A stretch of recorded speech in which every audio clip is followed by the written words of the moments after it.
Tata দেন। আদান মামা দিকে তাকাও বেবি। danke, hello. আসসালামু আলাইকুম সবাইকে, কেমন আছেন? আমি ফারদিনা জার্মানি থেকে আবারও এসেছি নতুন একটি ভিডিও নিয়ে। তো আজকে আমি আপনাদের সাথে শেয়ার করছি আমার বসার ঘরটি। আমি আমার ড্রয়িং রুমটা কিভাবে সাজিয়েছি তা আপনাদেরকে দেখাবো। আমাকে অনেকগুলো ফ্রেন্ড রিকোয়েস্ট করেছিল এবং তারা আমার বাসার রুমগুলো দেখতে চেয়েছিল। তো আজকে ভাবলাম আপনাদের সাথে ড্রয়িং রুমটাই শেয়ার করি।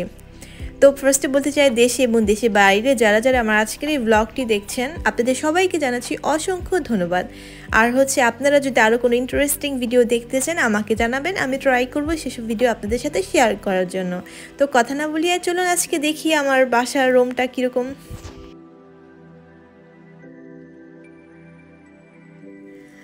তো আমাদের বাসার সবচেয়ে যে ঘরটা বড় সেই রুমটাই আমি ড্রয়িং রুম বানিয়েছি।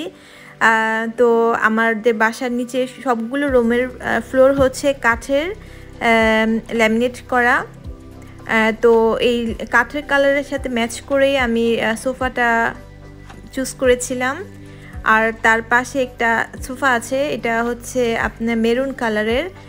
এটা আসলে বেড করা যায় যে কোনো সময়, দেখা যায় অনেক সময় বাসে গেস্ট আসে তাদের জন্য, বা আমরা অনেক সময় এখানে বসে বসে একটু রেস্ট নেই।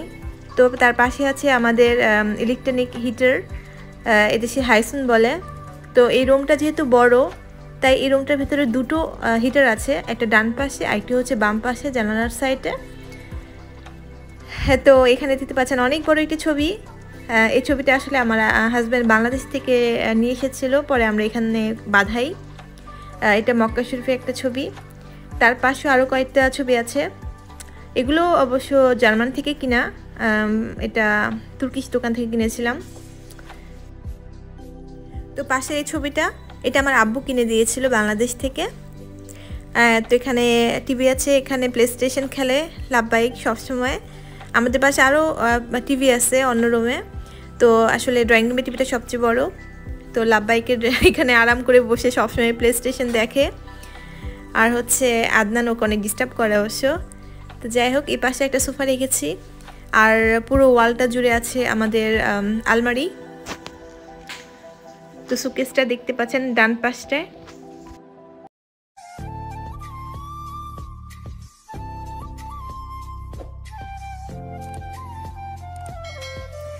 তো সুকেসে দেখতে পাচ্ছেন আদনানের সব খেলনা।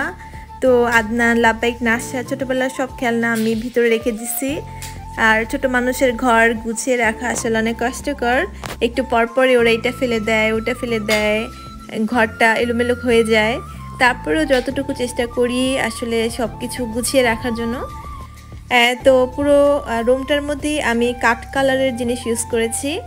আর নিচে একটা কার্পেট দিয়েছি, সেটা হচ্ছে হালকা পিঙ্ক কালারের। তো এই রুমের সাথে একটা বারান্দা আছে, আমার এই বারান্দাটা খুবই পছন্দের। আসলে আমাদের বাসায় দুটো বারান্দা রয়েছে, একটি হচ্ছে অন্য বেডরুমের সাথে, ওটা অনেক বড়।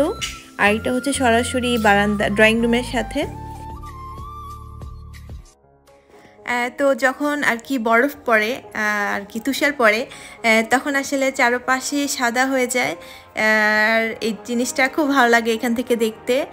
প্লাস রাতের বেলার জ্যোৎস্না চাঁদ দেখি, প্লাস সামারে আমরা এখানে বসে বসে কফি খাই, গল্প করি, ভালো একটা সময় কেটে যায়। তো যাই হোক, তো এখন দেখাচ্ছি আমার রুমের ঘরের পর্দা। আমি ভিতরে একটা সাদা কালারের পর্দা ইউজ করেছি এবং তার সাথে ম্যাচ করে হালকা একটা গোল্ডেন ব্ল্যাক কালারের পর্দা, মানে ভারী পর্দাটা আমি সামনে রেখেছি। তো রাতের বেলা হলে ভারী পর্দাটা দিয়ে দিই, আর দিনের বেলা সাদা পর্দাটা লাগানো থাকে।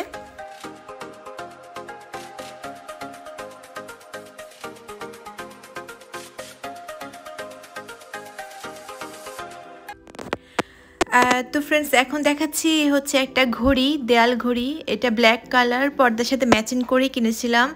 আর এই ঘড়িটা আমি বাংলাদেশ থেকে এবার নিয়ে এসেছিলাম। আগে যেটা ছিল ওটা ছোট, কিন্তু এখনকারটা অনেক বড়, ভালো লাগে দেখতে। তো এখন দেখাচ্ছি আমার জানালার পাশে আমি অনেকগুলো ফুল গাছ লাগিয়েছি। আমি ফুল খুবই ভালোবাসি, ফুল দেখলে কিনতে ইচ্ছে করে।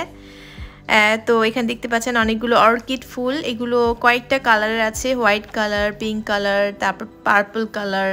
হ্যাঁ, তো যখন ফুল ফুটে তখন দেখতে খুবই ভালো লাগে। তার সাথে রয়েছে অ্যালোভেরা গাছ। তো আমি আর কি এগুলো সবসময় জানালার পাশেই রেখে দিই, ভালো লাগে দেখতে। তো ছোট ছোট জিনিস দিয়ে আমি আমার বাসাটা সাজিয়েছি, ঘরটা সাজিয়েছি।